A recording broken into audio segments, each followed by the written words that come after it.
Hi everybody, I am so excited to be sharing today's video. My sister is actually in town, so this week we have just been having such a blast and she's been able to kind of help watch the girls so I can kind of get some of these videos out that I've been meaning to while Dylan's been working. But over on my Instagram story last week, I did a Q&A asking if you guys had any questions that related to my twin pregnancy and now postpartum. I had the girls about close to 6 months ago, given they did come about 3 months early.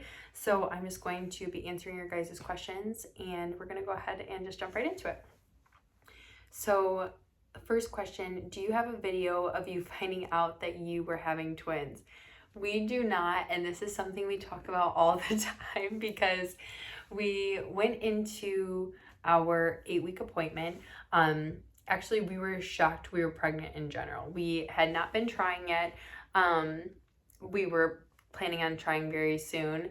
And then when I had taken my first pregnancy test, like it showed I was pregnant right away. Like I did not have to, wait a certain amount of minutes. I felt like it was just such a strong positive and I was really taken back. So I was like, wow, this is crazy.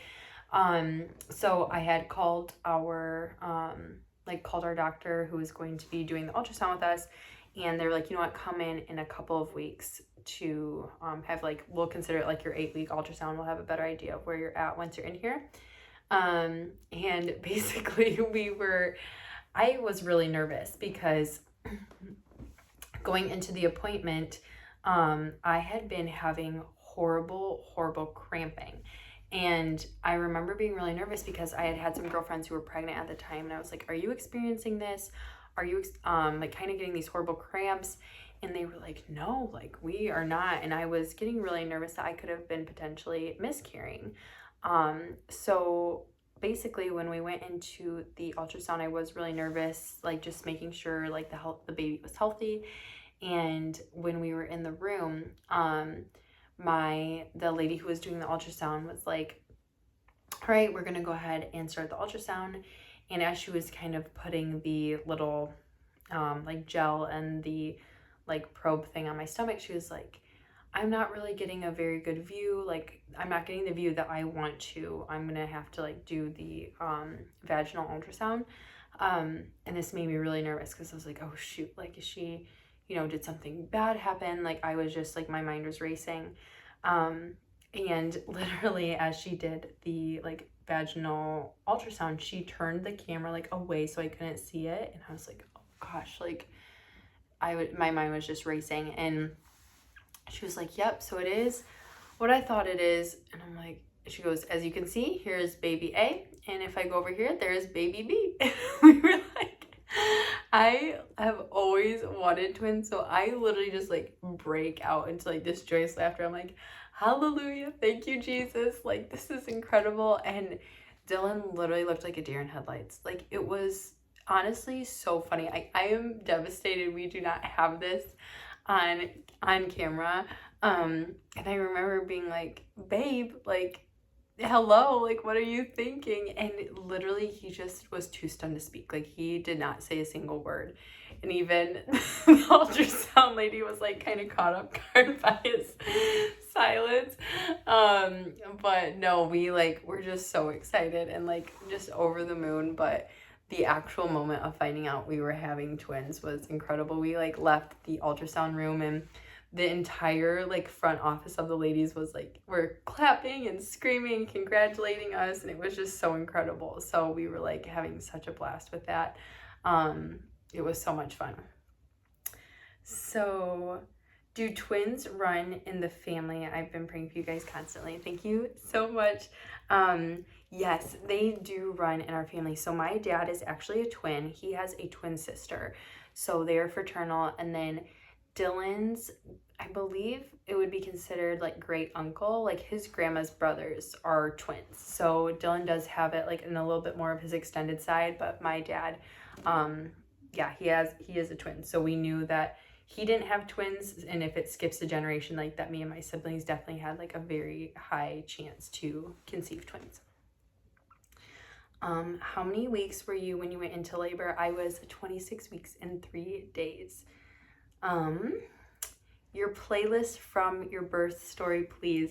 You guys, I have felt so horrible because I shared my birth story and I was talking about just like the incredible experience we had with like the nurses and like the hospital staff and how they responded to the worship music. They just thought it was so beautiful, and like they were just having like this really special moment, like encountering the presence of God. And I can't say exactly what song was playing at that time. We had just a playlist running through, and I think it was just the music in general. I know some of the songs that were on there were Goodness of God and Promises. So those were two that I know were for sure on the playlist that were playing in that room during that time. But I couldn't say exactly like what song was what kind of sparked everything in the nurses. I was in like such a different headspace, but I wanted to share that with you guys. But I could just share like Dawn's worship playlist in general that he had going on. And I know the songs that were all playing would be in there. Do you struggle with depression and anxiety during postpartum? So this has been kind of interesting, something I've been like trying to figure out. Obviously, my time in the hospital with the girls was a very traumatic experience, and obviously I'm going through like hormonal changes and also just grieving the fact that my pregnancy had ended so early. It's hard to say because the emotions of it all have been so intense and so grievous. I wouldn't say I have felt feelings of depression, but I have had a heightened sense of anxiety, I would say, and like just worry and fear that I felt like I've never had in like any other season of life before. So it's hard. I don't know if it's more like trauma related or if it is like postpartum anxiety. I feel like it's probably maybe a mixture of both. But yeah, it definitely was at first like a hard transition at home for a little bit because the girls were incredible. But that's kind of something like Dylan and I have been talking through, and something I've been trying to like just pray about and like seek really godly counsel on, because most days I'm like just so overjoyed and just so thankful because I kind of wake up and I'm like, did the last like 3-4 months like actually just happen? Last more like 5-6 months actually just happen? Like having 2 children, having them come early, having them go through such incredible health scares, and now like obviously they're home and they're healed and they're thriving. But so there's most days I'm just like so thankful and I'm so overjoyed. And then sometimes like I just get these very vivid flashbacks of just like really, really hard days or like really hard things I saw in the hospital. Not even just related to Noah and Selah, but I just saw some really horrible things in the NICU. I'm not gonna lie, just like between other parents and like other people's children and other kids that were just in the pediatric hospital, and it was a world that I didn't even know existed. Like I was so unprepared and so naive to everything that kind of goes on with children with like different illnesses, and it has been like heartbreaking. And I feel like some days, if I'm being really honest, it feels like I physically came home, but like mentally I still feel at the hospital sometimes. Like I just don't, it's kind of something I'm learning to pray about and seek counsel on, and like really taking it just time to like, you know, give myself grace, allow more time to kind of be allow me to get separated from that season, because while this is the most beautiful and joyous time of my life, and it does not take away from that at all, like I still have such incredible joyous days, but I will have like moments of fear kind of come over me, or grief, or like sorrow from like what we just came out of. Sometimes like that does occasionally happen, and I'm kind of like learning how to sift through that. So yeah, I feel like it is a little bit of a mixture. So yeah, that's kind of where I'm at with that. So how or actually I had a couple questions about this. like how much weight did you gain during pregnancy? Like how were you dealing with your body image? Like did you get stretch marks? That kind of stuff. So these questions are kind of like hard for me to answer in a way where it's like, you know, my pregnancy is really hard to compare to other people's pregnancies because I didn't go full term, and I wish I did. And it sounds kind of weird, but like when my pregnancy ended, like I feel like I didn't really get the, like I never even entered my 3rd trimester.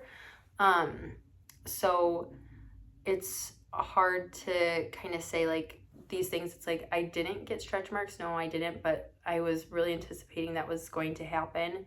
I had gained very little in my pregnancy because, again, I, hadn't been pregnant for very long.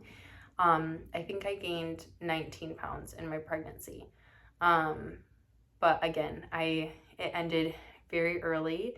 And I wish the girls, did carry full term. I wish I had stretch marks to show that. I wish I had gained more weight so that could have like been my story. But I feel like sometimes I get weird on saying some of those things because I don't want anybody to compare, because I had such a not normal birth experience. And if I had carried full term, like I know things with my body would have been very different. I know like a lot of people that isn't their experience, but I remember like feeling during pregnancy like a little hesitant to kind of share how sweet and beautiful my pregnancy had felt, because I knew that wasn't everyone's story. But at the same time, I was like, well, I do need to talk about it, because I want to let everybody know that pregnancy doesn't always have to be this like grueling, very difficult time where you don't feel yourself, and that is totally okay too, because everybody's pregnancy is so different. But just to kind of speak hope to all of that, like I had never felt more beautiful than when I was pregnant. I remember telling my friends and my family on the day of my baby shower, I was like, I feel more beautiful today than I did on my wedding day. Like I felt beautiful on my wedding day, but like I loved seeing my round belly, and I loved, seeing like just me look like I was carrying babies. And I just think it's a really beautiful thing to embrace. But that is a real thing too, like to adjust to, a new body, and to adjust to those things. And I would just say to give yourself grace and to really celebrate those things. I wish that was my story. I look at moms, who did get to carry full term and have more of that full body experience, and I wish that was mine. So yeah, I would just encourage you in that it's beautiful, and having a baby is the most beautiful thing, and your body does so much to do that, and it's God's perfect design. And while it can be a lot to adjust to, for sure, there's grace in that. And do the things that make you feel really beautiful, like get on like a fun dress and like go take fun pictures with your belly, and like just do things that really make it feel so special, because it is such a short season. Pregnancy is, but yes. So let's see. Do you ever plan on sleep training? So even though the NICU was literally terrible, the one thing that was, I guess you would consider like a bonus coming out of it, was the girls, since they were in the hospital for about like 5.5 months, they were basically like completely sleep trained by the time we came home. The nurses and the hospital staff had them on a very, very strict 3-hour schedule. Every 3 hours they would change their diaper, feed them, and then I will say that did change a little bit once we got home. We did a little, obviously more like feeding on demand than this like every 3 hours. But that has been super helpful for Dylan and I coming home. The girls do sleep on their own. It's very bizarre, but they are relentless over at the hospital. And obviously the girls were born so early that that kind of schedule, like it made it a lot easier, because they weren't like a full-term baby, so they kind of just slept a lot and then adjusted to the schedule that the hospital had them on. Was breastfeeding ever an option with your girls? And do you pump at all? So I believe and I'm hopeful that breastfeeding will be more of an option once the girls are older. I do exclusively pump right now, but as I kind of had shared in some previous videos, basically the girls being preemie babies, they gain weight a lot slower or a little bit more difficult than like a full-term baby. So what we have is I pump, I have my breast milk, and then I have donor breast milk, which has been incredible. I supply about 60 to 70% of the girls' milk, and then the other 30 to 40% comes from like milk donors that are like good friends of mine or women who I've gotten to like meet through Facebook pages who I've become friends with. And then what I do is they have like a milk-based, like a human milk-based powder that I add to the girls' milk to up the calories. So basically, why breastfeeding, I don't know like how soon it will be an option, is obviously eating from the breast is more difficult than the bottle, and the girls aren't the best eaters right now. They have gotten a lot better. But it's kind of like when they feed from the breast, they don't get as much milk as they would from their bottle. The milk they get doesn't have as much calories, and it's obviously a lot harder for them to eat from that right now. But I'm hoping that once they're older and they're a little bit stronger and they don't have to take this milk powder as much, that I will be able to breastfeed more frequently. And right now I do kind of just do it for fun, for like snacks in between their feeds if they're interested, and sometimes they are, and that's a really special moment. So I hang on to those even though they're few and far between. I have gotten to experience it like a good amount of times. Do you have any fear that people who come to visit your house or you can infect the babies? So the girls were on a 2-week quarantine when we first got home, and then even the first 2 weeks after that, I felt like the visitors were very, very minimal. I know we can't like protect the girls or keep them like super confined forever, and we have not taken them out like in public outside of church. So they've only gone to church. We've like never taken them to a store or like to restaurants or like anything like that. Or even another person's house. They've only been here and then like with our church family. So yes, I do get nervous of that. That does like make me nervous sometimes. But that's kind of something like, I know our job is to like protect them, and I feel like I'm kind of doing everything I can to make sure they have like a strong immunity. Like I give them like certain like multivitamins every day, and I'm making sure like I'm taking a lot of vitamins so that like they get that through my breast milk. I try to get them like 30 minutes, 20 to 30 minutes in the sun every day, like by the window, to kind of give them like some good vitamin D, and just giving them a lot of rest. So while I know I can't, protect them from everything they're exposed to, like I know that will, like the things that they're slowly but surely like building up their immunity, and I'm doing everything I can to give them like what they need to hopefully fight those things off. Noah has gotten like a cold, and it's kind of gone on a little bit longer than we've liked, but she's fighting it off. And like I know that like while I was really sad when she got that cold, I'm like, okay, like you can't protect them from every single little thing, and like that is boosting her immunity. So yes, I do get nervous, but I feel like I do what I can to kind of give them what they need to be able to like fight off anything that could come their way.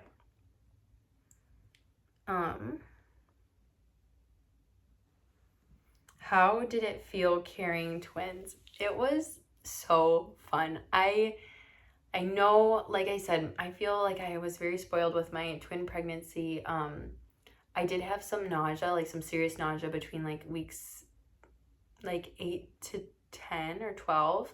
But after that, it was very, very smooth. And I probably like the week or two before the girls came, there was so much like active movement with both of them, and I could separately like feel them.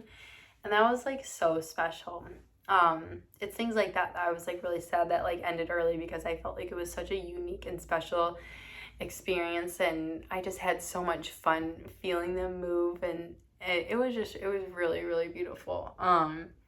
It was super special. So I like look back, and I loved like having people feel my belly and being able to like feel each of them separately. I feel like I started feeling a lot more movement around like a lot of active movement was kind of like around like 23 to 24 weeks. And that was a blast. Like that was such a joy. What is the best way that your husband supports you during this time? Dylan does so much, and we are so fortunate that Dylan works from home in the season. Obviously not that he can, be dad duty full time. He definitely has like work he has to do, but it's been really helpful if things are kind of getting crazy, like downstairs while I'm taking care of the girls, he can come down, grab a bottle and like feed one and take them upstairs while he like answers emails or like is in a meeting. But I feel like the things that Dylan does that like best help me is like there'll be random things not baby related that I really would just feel productive or would feel just a really great sense of accomplishment if they were done. Like, it sounds so ridiculous, but yesterday I wanted to return this mirror and light from Amazon so bad. I had been wanting to return it for 2 weeks, and Dylan went and did it for me, and that like blessed me so much because I was like, it's done, it's out of here, it's out of sight, out of mind.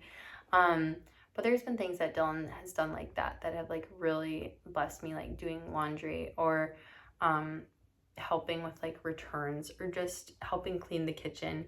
That's been super helpful. And yeah, I feel like just things non-baby related has been awesome. Obviously too, which I love, and I know that Dylan's so intentional, like pray for me every day and like ask that God would give me strength and give me joy and would help me to just be the mother that Noah and Selah need me to be. And the prayers mean the world. So yeah, Dylan's been really awesome to like physically do things that kind of lighten my load and like spiritually, cover me in prayer and give me the boost that I need. And of course encourages me throughout the day, kind of just letting me know that I am a good mom. And yeah, so Dylan's great. He's the best husband in the whole world. I'm super thankful for all that he does.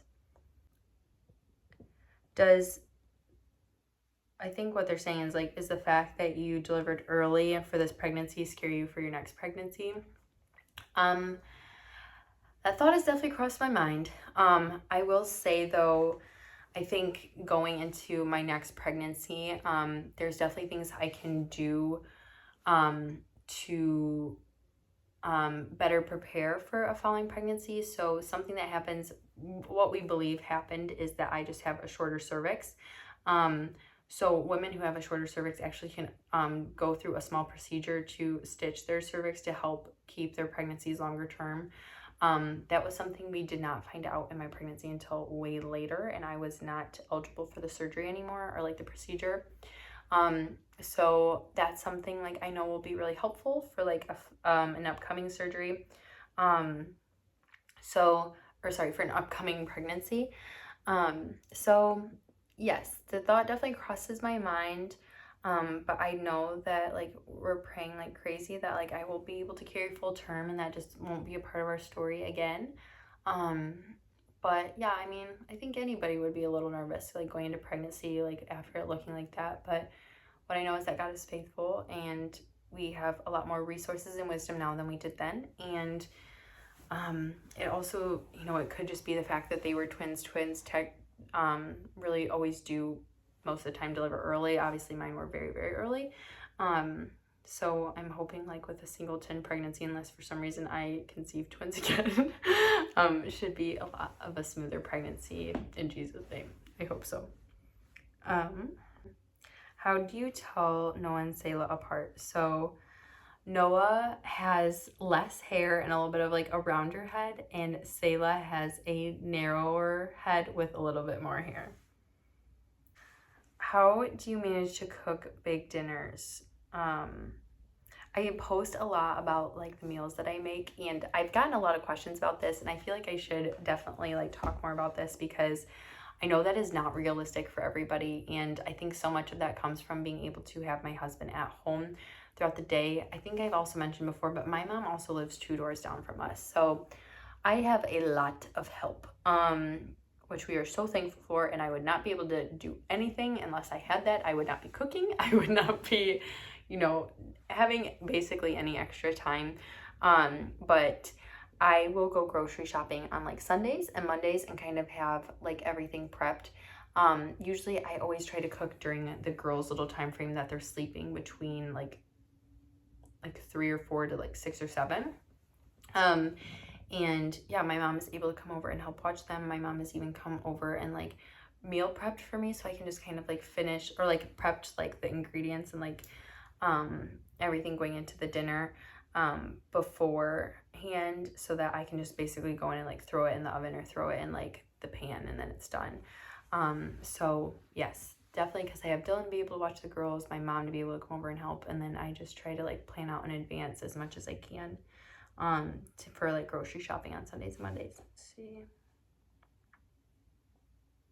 Are Noah and Selah identical? So actually, I think we're going to be finding that out probably in the next few weeks. I wanted to do like a whole video on it because I believe I'm saying this correctly, I had a mono di pregnancy, which means I had 2 sacs and 2 placentas. So it is way more likely that they are fraternal, but there is still a slim chance that they are identical. I'm like blown away at how much the girls have been looking alike lately. So either they are fraternal but look extremely similar, or they are identical and it was just a crazy, like somehow that happened. But we're gonna definitely like record. I'm gonna do like a DNA test. It's basically where you just have to cotton swab the girls' mouths and you send in the test to the labs, and they get you back the results within like 48 hours. So I'm hoping to do that here in the next couple of weeks. But yes, that is something like we're really looking forward to officially finding out. Oh, this is a good one. What other names did you guys consider for the girls? I loved the name Eden. Dylan hated it. I was like, so we were, and then Dylan actually really liked the name Esther. I liked it, but I felt like I just, I had heard that before. And then kind of like a non-biblical name, but a name that I've always thought was very pretty for a girl that I don't think we'll be using, but I had really liked, was the name Giselle. I really, really strongly considered naming Selah Giselle. But that, yeah, Selah, like when I heard it, we just like knew right away. But yeah, those were kind of the other names. But I feel like we won't be using any of them in the future, but those were definitely ones that like we were considering for sure. Okay, so I think this is actually going to be my last question. How did you get the confidence to share your story? I also had my son at 26 weeks and 3 days too. Something I've been like blown away by is just all the people who have reached out who have had like a NICU experience or, health concerns with their children. And honestly, it's very bizarre. I think it was my knee-jerk reaction to ask for prayer. And when everything was going on with Noah and Selah when they were first born, I felt I was like, the only way we are getting through this is prayer. And I want everybody and anybody just lifting up Noah and Selah before the Lord. Like, as many people as will pray is what I would want. And so it's kind of weird because I feel like I never even like made this decision in my mind. Like, am I going to share their story? Am I not? It more so came from a place of like, we are in desperate need of like God to move on our behalf, for God to like heal our daughters, for God to like do the miraculous. Like, would you please pray? And that kind of just led to me sharing everything else. But what I do know is, I think something that's like been really cool is like when you share those kind of stories, like how much it really like rallies other people who have had like a similar experience. I've been blown away by the people who've reached out with like different health concerns they've had with their children, or different parents who have experienced the NICU as well. And it's just made them feel not so alone, or it's made them feel heard, or it's been just so encouraging seeing that children who have even had like a really rough start, maybe entering into the world, like absolutely can be healed and whole and like just be healthy and living a great and incredible life, no different than their peers. And that has been like really cool to be able to, I don't want to say offer that, because I don't feel like I've offered that. I think it's been the Lord. Like, the Lord has just done such a beautiful thing in allowing our family to have this story. And I feel like by sharing it with other people, I have felt less alone. I have felt like built up and encouraged. It's definitely like vulnerable things to share, and it doesn't mean that Dylan and I have shared everything either. Like, there's definitely been days that have been hard, or moments with Noah and Sayla when they were in the NICU, or like, we're just, this is just, we're working through this, and this is like our family's reality right now. But some of the bigger things I feel like were healing for me, because I was able to like hear from other people that they too have had, scary situations with their children. And also, I feel like just getting the confidence knowing, like, when I was seeing and hearing of everybody who was praying for Noah and Sayla, it built me up so much. I'm like, oh, like, I'm not in this alone. Like, there is a community of people who are believing and praying with us. So yeah, I feel like it's really beautiful when you get to share, like, of course though, when like you, like when you're also in like the place to do it, because there's no pressure for anyone to share, and if they're in the thick of a storm. But if you've previously been through something, I always believe that sharing it and allowing other people to hear like what God has done is always going to be like healing, because it's a testimony and it's showing like what God has done and how he's brought you this far. So I think of the scripture where it says the enemy is defeated by the blood of the Lamb and the word of our testimony. So like, the moment we start speaking about like what God has done, literally the enemy is defeated in that moment. The agenda of the enemy in everybody's life has to cease when you are testifying to the goodness of God. So that's like a really powerful thing. So if that, hopefully that gives everybody confidence to share any kind of difficult circumstance that they have been brought through, or maybe even are in currently.